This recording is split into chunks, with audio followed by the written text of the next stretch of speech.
Well,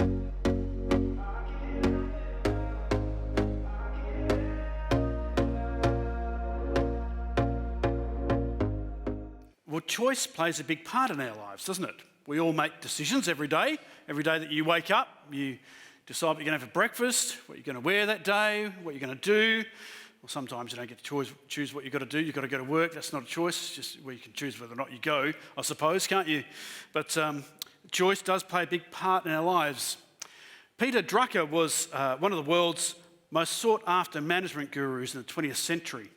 And he said this about choice.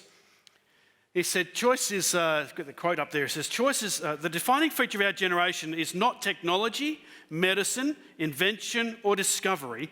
The defining feature of our generation is choice, and we're woefully unprepared for it. It's hard to make decisions sometimes, isn't it? You can feel quite unprepared for the choices and the decisions we need to make in life. I remember as a young man saying to my father, "Dad, how did you know Mum was the right one?" So I was trying to make a decision. I was looking for some advice. He said to me, "I liked the way she walked." And I thought, well, okay, that's a good start. And in other words, he was saying to me, "I can't help you with that decision, son. It's a decision you have to make on your own." And I thought, well, that's true. And anyway, so we have to make choices, and they're important to us, aren't they? Decisions we make every day. Our guest speaker a couple of weeks ago, Victor O'Wur, the Director of Ministries for Baptist Churches in WA, he talked about this, didn't he, about choice and decisions. Do you remember? He was talking about, as a boy, he would go to the supermarket with his mum, they'd have a choice of 2 cereals. I think it was Wheat Bix and cornflakes or something. But today, you go to the supermarket and there's shelves and shelves full of cereals, breakfast cereals. The choice is just huge, how that's changed today. Choice means we don't just have TV and 3 channels.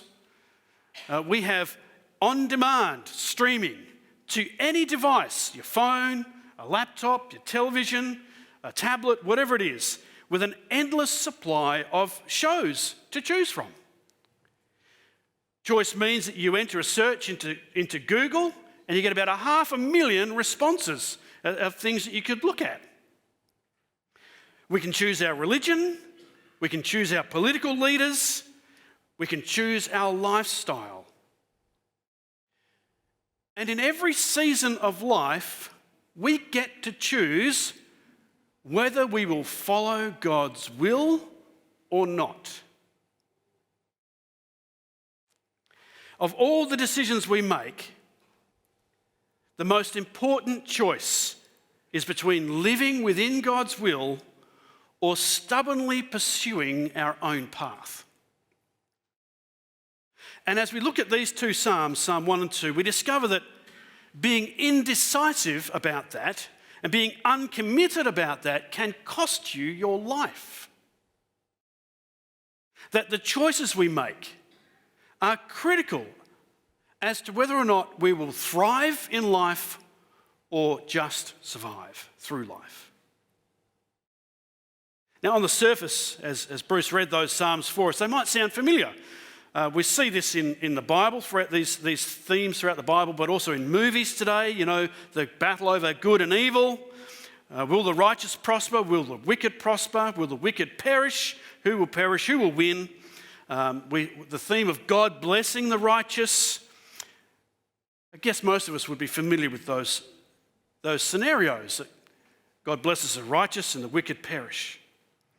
But I don't want us to let our familiarity with those themes and the scriptures to prevent us from seeing what's truly being said to us here, truly seeing the message in this for us.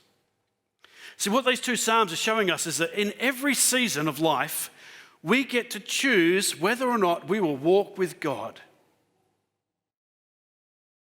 And that dithering about that and hesitating about that can destroy our lives. This is a call to decisively follow the Lord. We were singing that hymn just a moment ago, Great Is Thy Faithfulness, and I was reminded that it's actually 40 years ago this year that I became a Christian. It was in March 1983. I made a decision to follow Jesus. And it was a clear decision for me. I know it's not for some, but for me it was a clear yes, this is something I want to do. I want to follow Jesus. And I've had to make the decision every day since. Today, I want to follow Jesus. Some days I get that right, some days I don't. But we have to live a decisive life about this question. Will we follow the Lord or won't we? Will we walk in his will or won't we? And today, as we start this teaching series that'll carry us through the book of Psalms, I want us to keep that in mind. One thing we can appreciate here about the Psalms is that the writer gets very real about life very quickly. He starts right here in the first two chapters. He knows that life is complicated and that sometimes decisions are not easy. But right here at the beginning of the book, we're shown that being uncertain and indecisive and uncommitted and dithering and hesitating, that this can cost us. And so it's a call to be decisive, to decide that we will walk with God every day.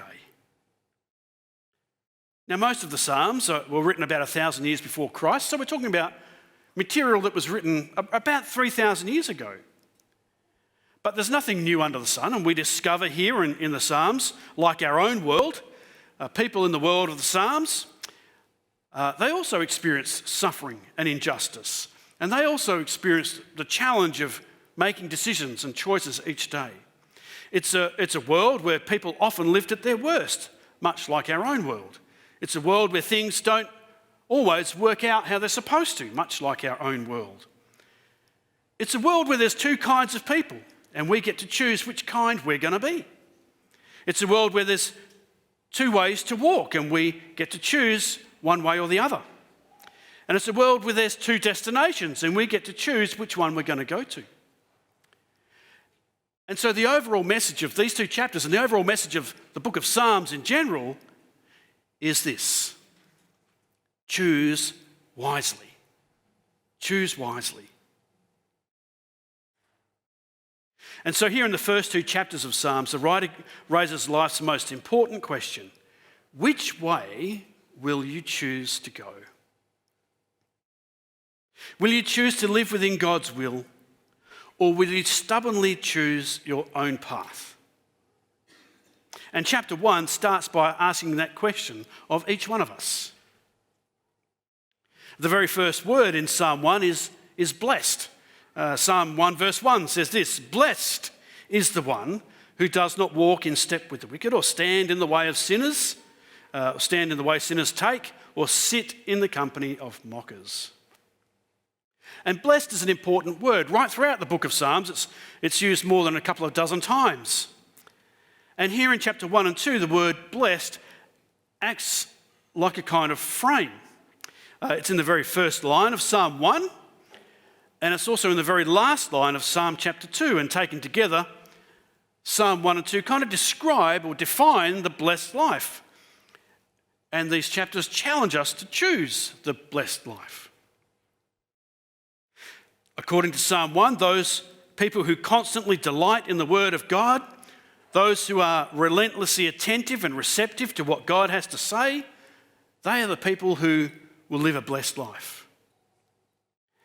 And it goes on in Psalm 2, those people who allow their lives to be ruled by God, directed by God, those who take refuge in him and live in complete dependence upon him, they're the ones who live the blessed life. So over the next few weeks, as we study the book of Psalms, I want you to keep that truth in mind. That if we delight in God's word, and if we allow the Lord to rule our lives, we will live the blessed life.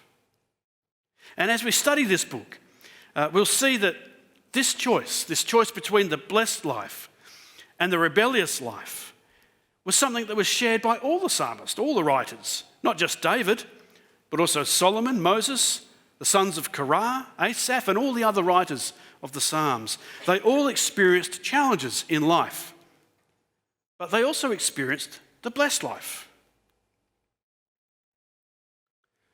And now we don't get too far into Psalm chapter 1 before we bump into the rebellious life. It's described for us there.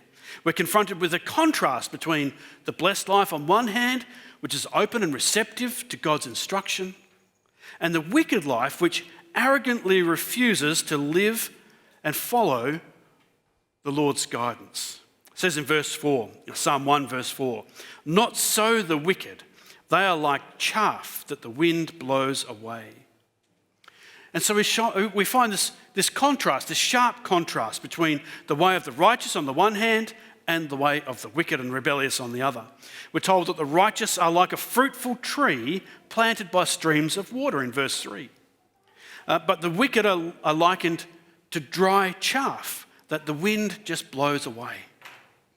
The blessed life has this sense of permanence and fruitfulness, and the rebellious and wicked life is seen as temporary and barren. And the word way is used a few times here. Have a look at verses 1 and 6 with me.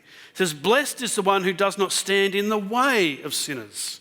And in verse 6 says, "The Lord watches over the way of the righteous, but the way of the wicked leads to destruction." And so again, in Psalm 1, is presenting us with two ways that we can go in life.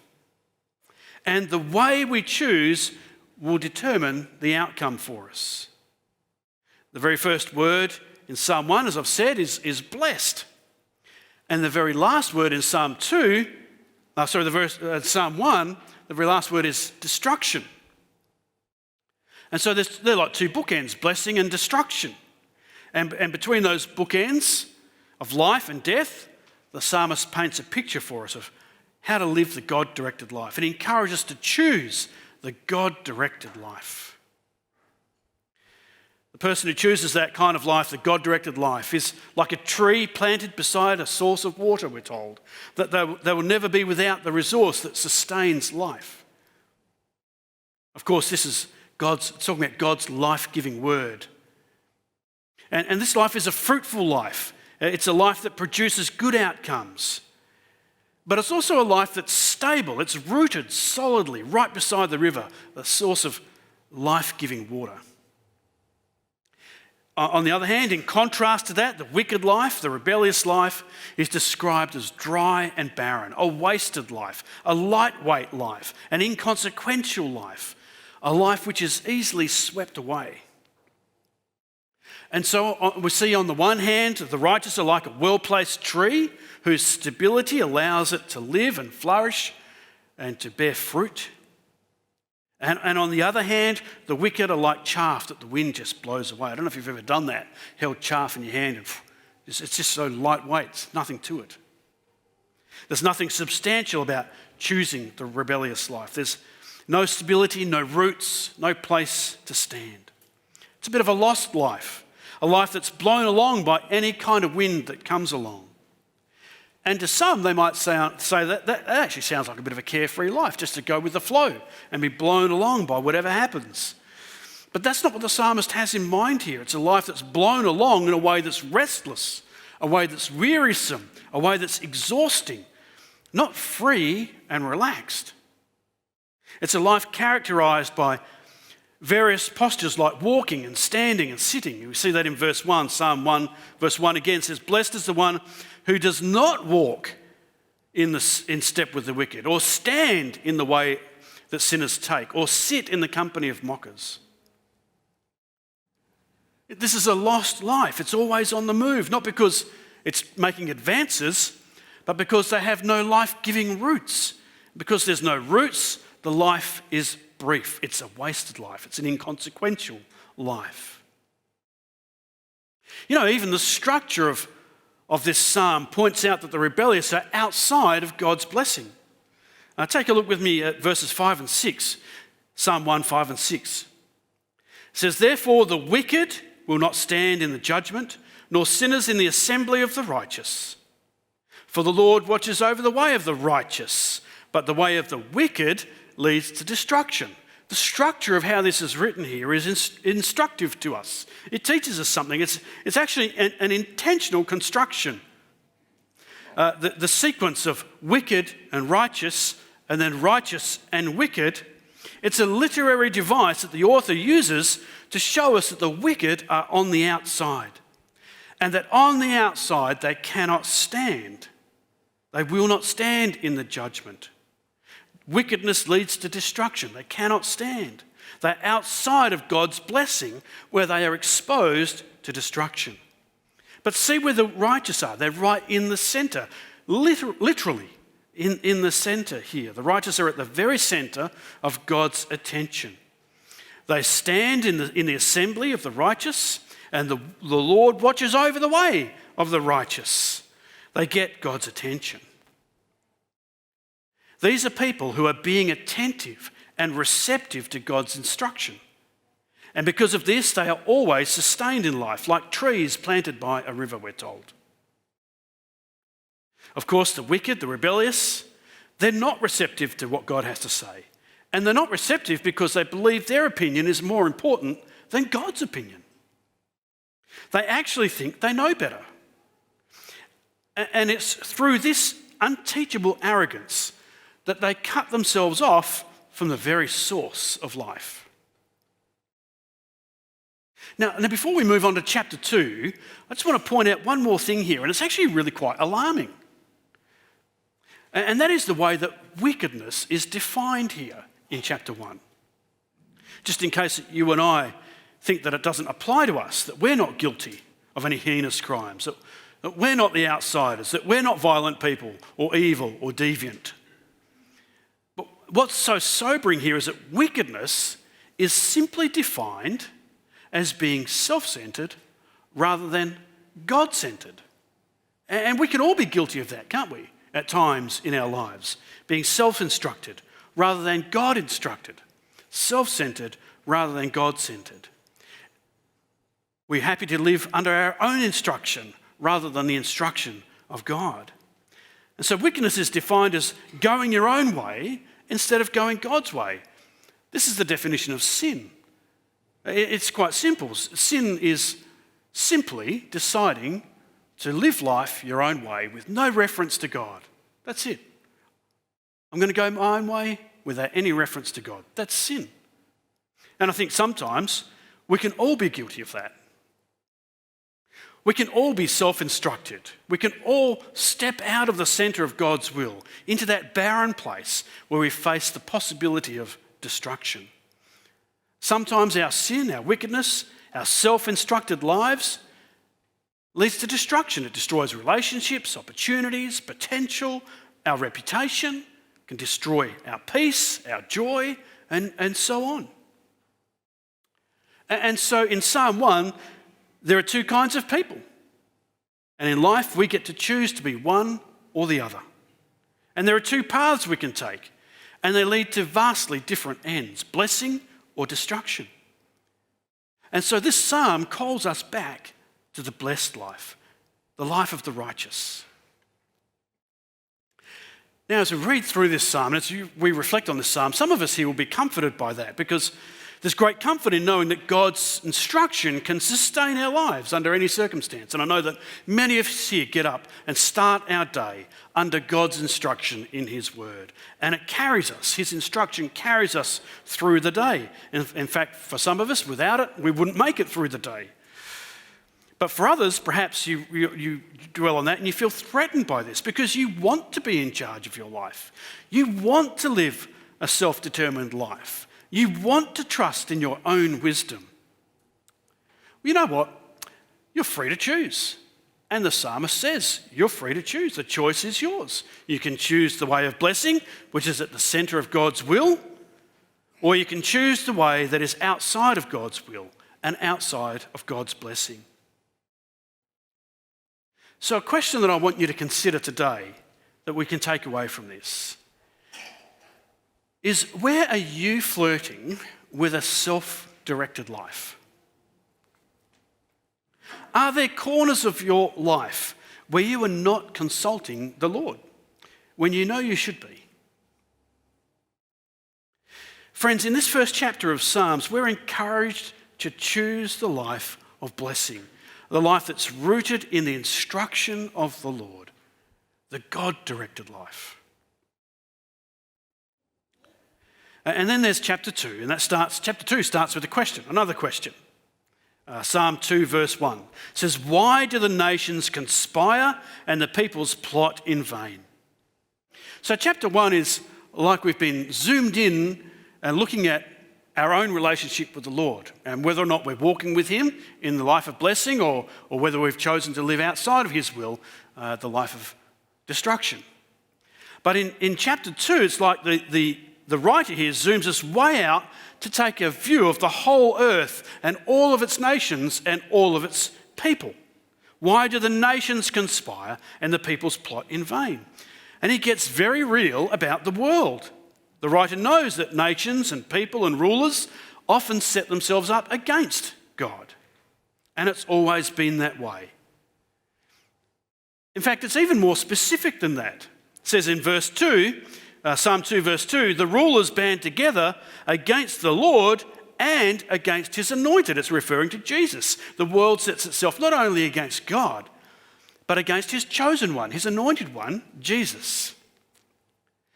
And so by their actions, the nations and people and rulers of the world show that they have no intention of recognising their proper place in God's creation. They have no intention of recognising God's rule and sovereignty. And then in verse 4, we come across one of those places in the Bible where God laughs. There's only a few of them. In fact, this is the first time in Psalms that we hear from God, and he's laughing. But this is not a warm chuckle between friends. God is laughing because he's not impressed. Psalm 2 verse 4 says, the one enthroned in heaven laughs. The Lord scoffs at them. In God's mind, those people and those nations, the world who sets themselves against God, against him, he considers them to be arrogant mutineers with no prospect of success. They think they're wise, and to God, this is laughable. But what sticks out to me here is how gracious and patient God is with the world, with us.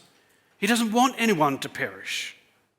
And so despite their defiance, the Lord still invites the world to choose him. He invites the world to serve his purposes and not our own self-centered purposes. In verses 10 and 11, it says there, therefore you kings be wise, be warned you rulers of the earth, serve the Lord with fear. And so this is an invitation from a loving, patient and gracious God.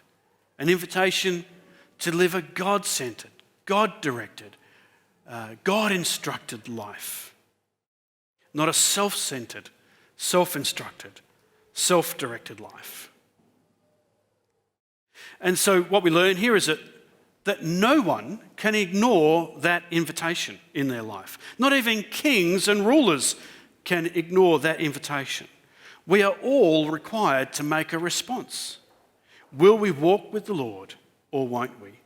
Will we choose to live within God's will, or will we stubbornly choose our own path?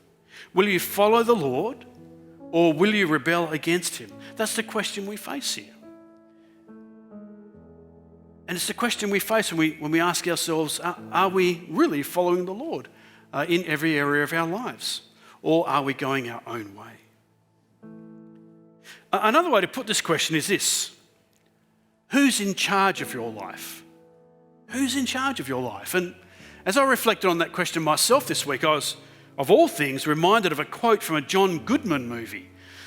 And his character in the movie, he says this: all a man needs is a reliable Toyota, a roof over his head, and $2 million in the bank, and then he can tell his boss where to go. You know, sadly, that's the definition of freedom for a lot of people, isn't it? I own a reliable car, I own my house, I have a good superannuation fund, and now I can quit work and no one can ever tell me what to do ever again. The point is, we have this rebellious streak in our lives, don't we? A rebellious streak that wants to live a self-directed life. But in Psalm 1 and 2, we're reminded that in every season, we get to choose whether we will walk in God's will or not. And we are urged to choose wisely.